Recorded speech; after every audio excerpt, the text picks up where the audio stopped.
Mi nombre es Maya Carter y vivo en Estados Unidos. Esta historia es mía, contada con mis propias palabras, porque solo yo sé cómo se sintió realmente. La gente suele imaginar los cumpleaños como ocasiones felices, llenas de cariño, risas y apoyo familiar. El mío, sin embargo, se convirtió en el punto de quiebre de mi vida. La noche en que todo lo que había cargado en silencio durante años se rompió. La noche en que aprendí que incluso el amor a veces puede sentirse como traición. Pasó en Cleveland, Ohio, en la vieja casa de ladrillo donde crecí. La casa tenía la pintura descarapelada en el porche, las tablas del piso rechinaban en el pasillo, y siempre olía a las velas de mi mamá, una mezcla barata de lavanda con vainilla que nunca se iba. Se suponía que sería una reunión sencilla de cumpleaños. Unos cuantos globos pegados en las paredes, un pastelito comprado en el súper y algunos primos sentados en la sala fingiendo estar alegres. No esperaba una gran celebración, nunca lo hice, pero en el fondo tenía la esperanza de que la noche trajera al menos un poco de cariño o reconocimiento. Después de todo, yo había dado tanto de mí a esta familia, aunque ellos nunca lo supieron. La fiesta apenas comenzaba cuando mi hermano Ethan me arrinconó cerca de la cocina. Siempre había sido exigente, siempre creyendo que mi tiempo y mi dinero le pertenecían. Bajó la voz y me pidió mi tarjeta otra vez. Solo por un día, dijo, como si eso lo hiciera menos invasivo. Ya conocía el patrón, un día se convertía en una semana, luego en sobregiros, y al final yo tenía que arreglar el desastre. Esta vez le dije que no. Se lo dije tranquila, firme, que no le iba a dar mi tarjeta. Esa sola palabra, no, encendió todo en llamas. Sus ojos brillaron con furia. «Eres egoísta», me escupió. Antes de que pudiera reaccionar, me jaló el vestido que yo misma había comprado con mi trabajo para esa noche. Una prenda sencilla pero elegante que me hacía sentir segura. Con su mano tiró de la tela, desgarrando la costura del hombro. El sonido del rasgón fue más fuerte que las conversaciones de los familiares, más fuerte que la música barata del altavoz. En ese instante sentí que no solo había roto mi vestido, sino también el delgado velo de dignidad que había intentado mantener por años. El cuarto quedó en silencio. Todos lo vieron. Esperaba que mis papás, Linda y Mark, intervinieran, que lo regañaran, que me defendieran. Pero cuando se acercaron, sus rostros no mostraban preocupación por mí, sino molestia porque había armado un escándalo. La voz de mi papá tronó sobre el silencio. «Ya no eres parte de nosotros. Lárgate». El silencio de mi madre me dolió más que sus palabras. Ella desvió la mirada, como si sintiera vergüenza de mí en lugar de lo que me habían hecho. Me quedé parada, con la tela rota colgando de mi hombro y las lágrimas ardiendo en mis ojos. Ya no me quedaban palabras. Durante años había sacrificado todo por ellos. No lo sabían.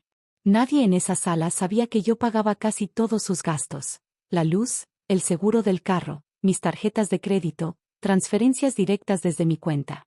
Cada mes, durante 2 años, les había mandado $2,400 sin quejarme, sin pedir gracias. Cuando mi papá estuvo en el hospital y quedaron hundidos en deudas, cubrí $6,800 de facturas médicas.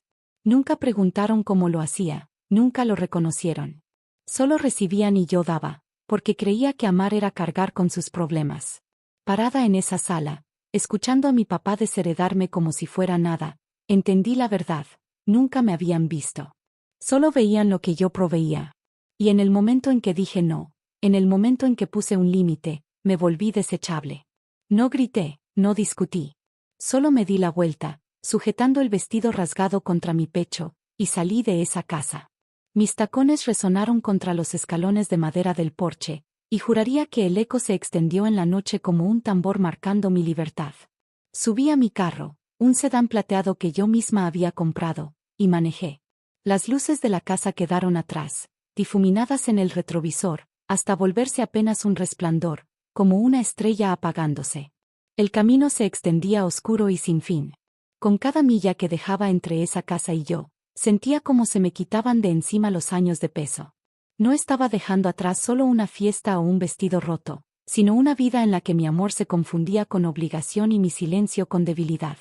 Al amanecer llegué a Miami, Florida.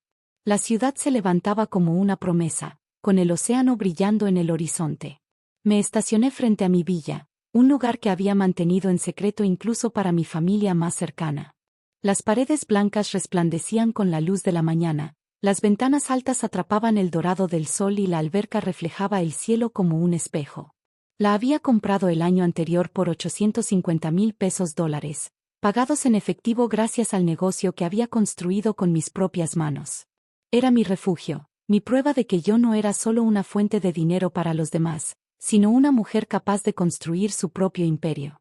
Al entrar, el aire fresco me envolvió como un bálsamo.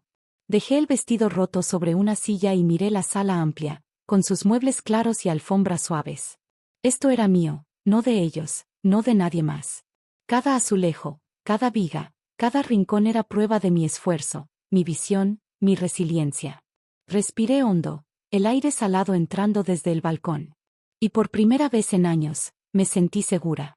Sabía que mis papás se sorprenderían al descubrir lo que había ocultado. Sabía que Isen se enfurecería al darse cuenta de que la hermana a la que humillaba no dependía de él, sino que estaba prosperando sin él. Y también sabía que eventualmente vendrían a buscarme, desesperados por el apoyo que siempre habían dado por sentado. Pero en ese momento, de pie en la calma de mi villa con el mar llamando más allá de las ventanas, tomé una decisión: mi vida ahora era mía. Mi amor, mi dinero, mi futuro, ya no se los volvería a entregar a quienes me trataban como menos que humana. Esa noche, recostada en la cama escuchando las olas, pensé en la palabra que había usado mi papá: egoísta. Lo dijo como insulto, pero por primera vez la repetí en mi mente sin dolor. Tal vez ser egoísta no era una maldición. Tal vez era supervivencia. Tal vez era libertad. Y así, con el sonido del mar llenando mi habitación, cerré los ojos y me dejé descansar, sabiendo que mi historia apenas estaba comenzando. Las cuentas de luz y de gas estaban ligadas a mi tarjeta de crédito. Las quité. Abrí la sección de pagos automáticos y cancelé las transferencias mensuales de 2,400 pesos que me drenaban como un reloj. Luego llamé directamente al banco, navegando entre el laberinto de menús automatizados hasta que una voz humana me contestó. Con calma, casi con frialdad, pedí que cancelaran todas las tarjetas secundarias ligadas a mi nombre. La de Isen, la de respaldo de mi mamá, incluso la de emergencias de mi papá. Todas canceladas con unas cuantas teclas y una confirmación final. Restablecí las contraseñas de la banca en línea, recuperando las cuentas que habían usado sin gratitud. Fue como cortar cuerdas con unas tijeras afiladas. Snip, snip, snip, hasta que por fin sentí como el peso caía de mis hombros. Mis manos temblaban al cerrar sesión, no por culpa, sino por una oleada profunda de libertad. Me recargué en la silla y, al mirar hacia afuera, alcancé a ver el mar más allá de la propiedad. Era infinito, extendiéndose en azules y verdes brillantes, y me di cuenta de que me sentía como ese horizonte, inmensa, sin dueño, por fin mía. Tomé el celular y le mandé un mensaje a mi mejor amiga, Rebecca, que vivía en el centro de Miami. Estoy a salvo, escribí. Ella era la única que conocía retazos de lo que estaba pasando, aunque nunca le conté toda la verdad. La respuesta llegó rápido. Bien. Respira. Tu vida, tus reglas. Sus palabras me anclaron. Mi vida, mis reglas, lo susurré mientras caminaba descalza por la villa. La casa no era solo un hogar. Era el reflejo de todo lo que había construido. En el ala oeste tenía una oficina donde filas de cajas perfectamente apiladas esperaban ser enviadas. Eran los últimos diseños de Sunlight and Company, mi negocio de cajas de regalo. El estudio estaba lleno de velas, camisetas personalizadas, libretas y listones de seda. Mi vestidor brillaba con ropa que yo misma había escogido, no prendas heredadas ni compras obligadas por culpa. Cada rincón de esa villa respiraba el orgullo silencioso de mi independencia. Mi negocio había comenzado humildemente, en la mesa de la cocina en Cleveland. Junté unos cuantos cientos de dólares para pedir velas y cuadernos al mayoreo, armando cajitas para amigas. Lo que empezó como un pasatiempo creció más de lo que jamás imaginé. Ahora Sunlight and Company enviaba pedidos por todo Estados Unidos y hasta Europa. Un cliente corporativo en Nueva York ordenaba paquetes mensuales de bienvenida para nuevos empleados, contratos de 18,000 pesos al mes. Una boutique en Seattle compraba nuestras velas de lujo y pagaba puntualmente cada semana. Una tienda de estilo de vida en Denver pedía cajas de temporada más rápido de lo que podía diseñarlas.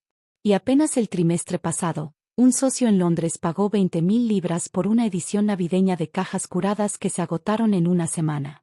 Mi familia no sabía nada. Para ellos, yo era solo la hija, la hermana, la que podían manipular y usar. Nunca se preguntaron de dónde salía mi dinero. Asumieron que tenía algún trabajito, o quizá ni pensaban en eso. Pero la verdad era que mi negocio se había convertido en algo poderoso, algo que me daba no solo riqueza, sino libertad. Caminando junto a los estantes, acaricié una de las cajas, un paquete en tono pastel atado con listón dorado. Era hermoso. Lo había construido con mis propias manos. Pensé en la noche anterior, en la mano de Isen rompiendo mi vestido y en las palabras frías de mi padre. Me habían echado sin dudar, ciegos a la realidad de que yo era quien los había sostenido todo ese tiempo. Ahora, con cada tarjeta cancelada y cada cuenta cerrada, lo sabrían. Despertarían y se toparían sin la red de seguridad que daban por hecha. Sus cajeros dirían fondos insuficientes. Sus líneas de crédito estarían congeladas. Sus recibos se acumularían. Por primera vez probarían el vacío del que yo los había protegido. Y no sentí culpa. El sol subía, bañando la villa con luz dorada. Salí a la alberca. Me quité la bata de los hombros y me senté en la orilla, metiendo los pies en el agua fresca. El viento del mar traía olor a sal y libertad. Por primera vez en años, mi cuerpo se sentía ligero, sin cadenas. Pensé en llamar a Rebecca e invitarla, pero preferí disfrutar la soledad. Este era un momento que necesitaba vivir sola. El momento en que me elegí a mí misma. Había cortado los lazos. Había roto cada cadena de dinero y silencio que me ataba a una familia que me veía como una billetera. Sabía que vendrían. Que intentarían disculparse, arrastrarse de vuelta cuando entendieran la verdad. Pero mientras tomaba mi café bajo el sol de Miami, supe algo con claridad. Este era el inicio de mi propia vida. Una vida que ya no iba a sacrificar por nadie. Y, por primera vez en mucho tiempo, sonreí. Al mediodía, mi celular era una tormenta de llamadas. Primero mi mamá, luego mi papá, luego Isen, después números desconocidos. La pantalla se iluminaba una y otra vez, vibrando contra la barra de mármol como si quisiera arrastrar mi atención. Dejé todas en silencio. Al principio fue molesto, luego casi cómico. Después de todo lo que hicieron, después de echarme, de pronto no podían pasar ni un día sin mí. Rebecca debió sentir mi agitación. Me mandó una foto del mar frente a su departamento en el centro. La luz del sol salpicando el agua como monedas de plata. Su mensaje fue simple: deja que la marea hable. Reí en voz alta. Un sonido crudo que no escuchaba de mí misma en años. La marea sí habló. Dijo: nada dura para siempre. Ni siquiera su control sobre mí. Esa tarde, cuando apenas comenzaba a saborear la serenidad del silencio, sonó el intercomunicador. La voz de mi guardia se escuchó firme, pero cautelosa. Señorita Carter, hay 3 personas en la entrada preguntando por usted. Me congelé. 3 personas. No necesitaba que dijera sus nombres. Sabía. Caminé hacia la pantalla y presioné la cámara. Ahí estaban, mi familia. Mi mamá se veía más pequeña de lo que recordaba, encogida, el rostro demacrado. Mi papá erguido, con la mandíbula apretada como siempre que creía tener la razón. Y Isen, mirando al suelo, moviéndose de un pie al otro, sin atreverse a mirar a la cámara. Me habían encontrado. Ya lo sabían. El guardia habló otra vez. ¿Quiere que los mande de regreso, señora? Su voz no tenía juicio, solo disposición a seguir mis órdenes. Eso me sacudió. Nunca antes había tenido verdadero poder, el tipo de poder en el que alguien pide permiso para dejar entrar a mi familia en mi espacio. Le dije que esperara. Me quedé mirando la pantalla. Mi mente repasaba cada herida, el sonido de la tela desgarrándose, el veneno en la voz de Isen, las palabras de mi papá echándome como si fuera basura. Pero también recordé los sacrificios silenciosos, los 10.000 pesos que transferí una vez para reparar la casa, las incontables transferencias de 2.400 pesos, los recibos de tarjeta que cargué sola. Nunca me dieron las gracias.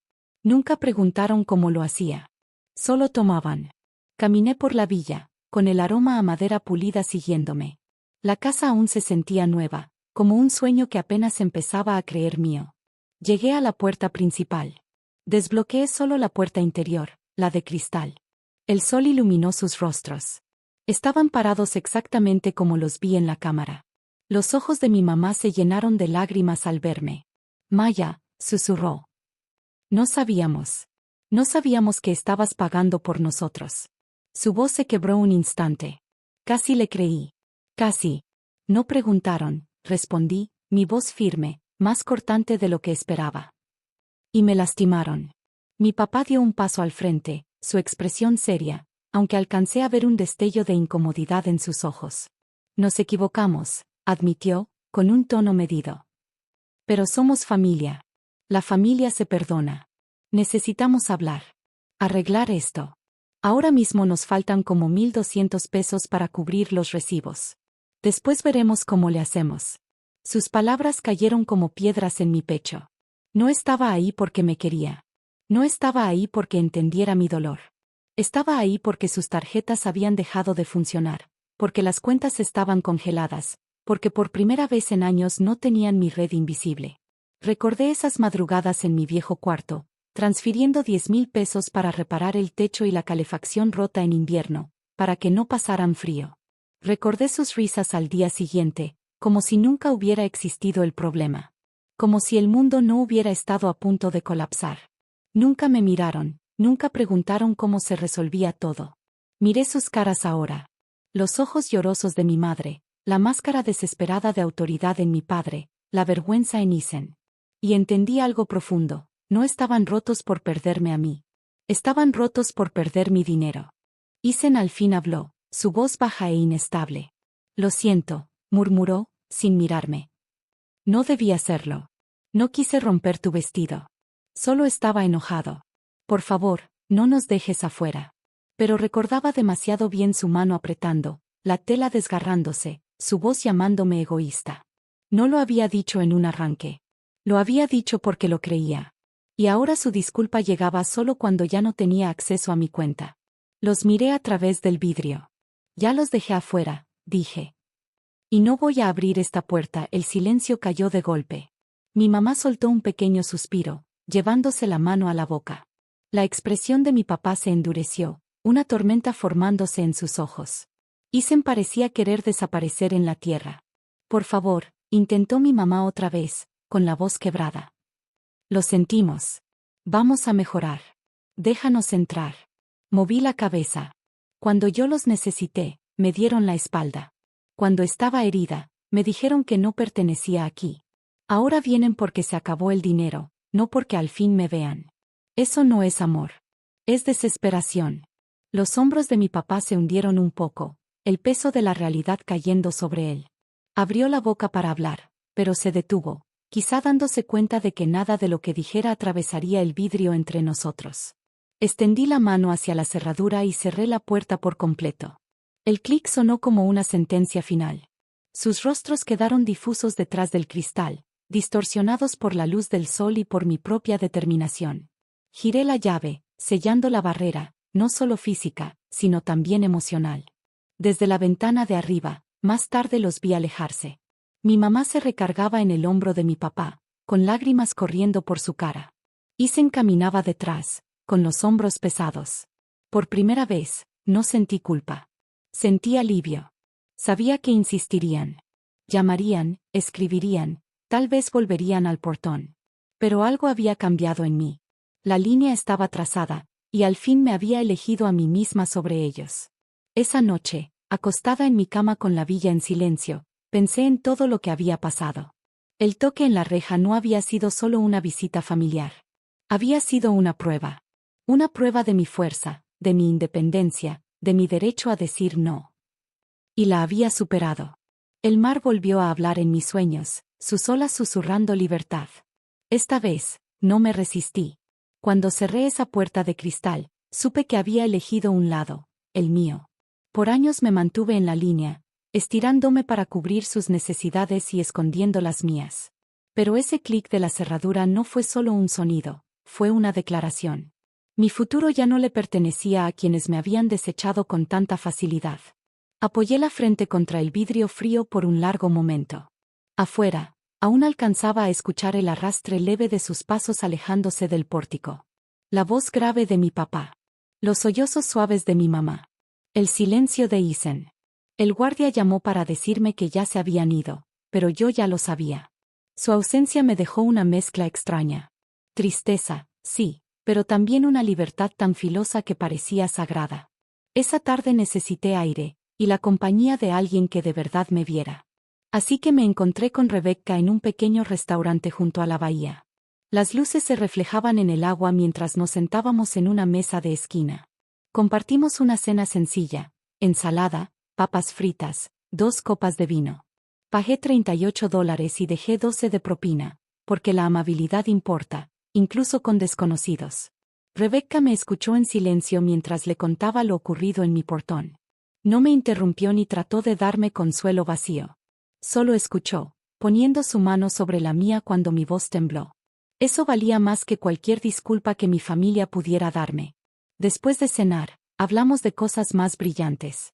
El sol, la compañía, las oportunidades que florecían más rápido de lo que podía contar. Una cadena hotelera en Chicago estaba considerando nuestras cajas de bienvenida para sus suites ejecutivas, un contrato de $120,000 al año.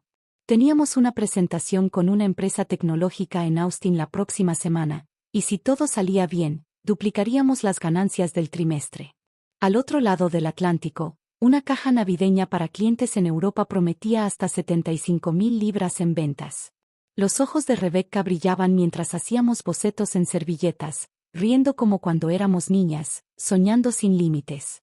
Al manejar de regreso, las calles de Miami brillaban con neón y posibilidades. Mi villa me recibió con silencio, pero de ese que se siente como seguridad, no soledad. Caminé despacio por cada cuarto, tocando las superficies, respirando el aire limpio, viendo el mar. Finalmente llegué al closet. En un gancho junto a la pared colgué el vestido rasgado. La costura rota, el hombro desgarrado. Lo guardé, no como recordatorio de vergüenza, sino como símbolo de la línea que tracé, una línea que jamás volvería a cruzar. Ahí, pensé en todo lo que había soportado en esa casa de Cleveland, las exigencias susurradas, el peso de ser la proveedora invisible, la soledad de dar sin reconocimiento.